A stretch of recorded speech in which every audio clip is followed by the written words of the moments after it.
Okay, so let's try 2.37.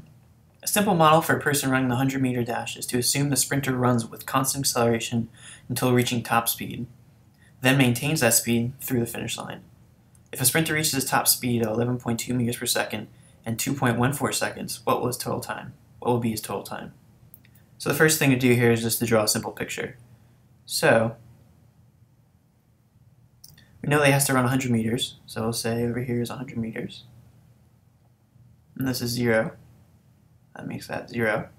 So then we know that in 2.14 seconds he reaches his top speed 11.2 meters per second. So we'll call this right around here, 2.14 seconds.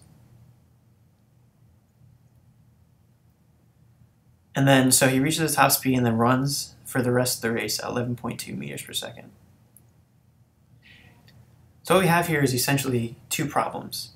We have a problem with the first part is a problem with where he's accelerating, and then the second part where he's running at constant velocity.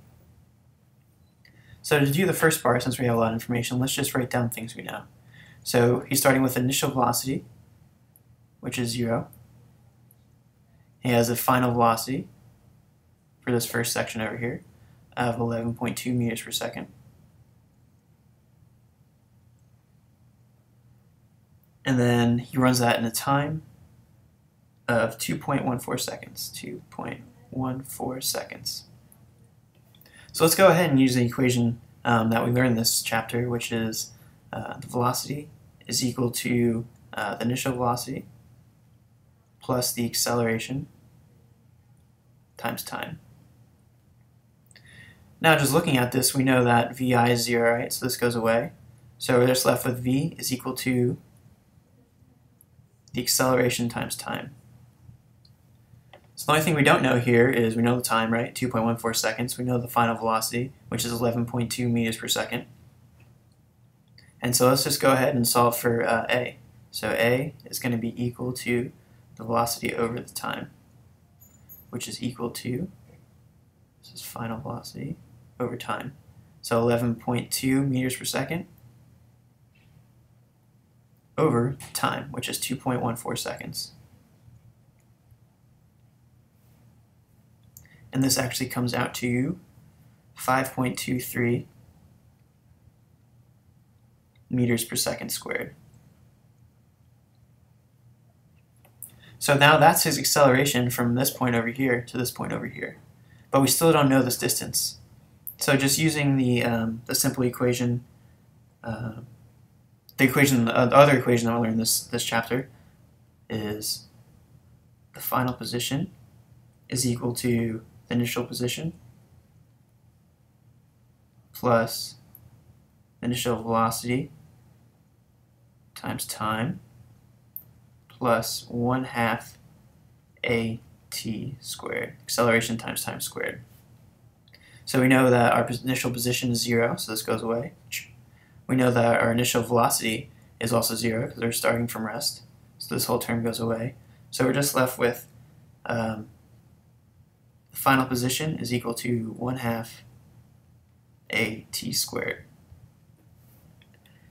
Now we know everything except our position, so we're solving for this. So this is just equal to 1/2 times the acceleration, which we can't calculate it right here. So this is our acceleration, times 5.23 meters per second squared, and then times time squared, which we were given in the initial part. So 2.14 seconds squared, 0.14 seconds, and we all square this, and then this actually comes out to 12 meters. Okay, cool, so that's for the first part. So that means from here to here is 12 meters. So that means that the rest of the thing, 100 minus 12, is going to be 88 meters, right? Which is just 100 minus 12 is equal to 88 meters. Okay, so now let's do problem 2. Go ahead and change the color here, the second half of this problem. So this is just a constant velocity problem. There's no acceleration, so this simplifies our work a little bit.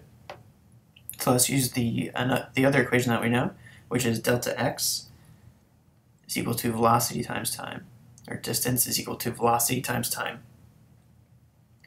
So we know our velocity, and we know our distance, but we don't know our time. So let's solve for t. So t is equal to delta x over v. And now we just plug in. So delta x is going to be 88 meters.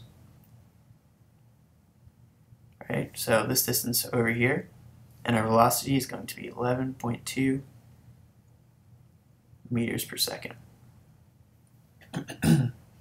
And so when you solve for this, t is equal to 7.86, that's a t, 7.86 seconds. So from here, this point to hit this point over here, it takes 7.86 seconds. So we have to add that to our 2.14 seconds to get our total speed, because we're asked what his total time is.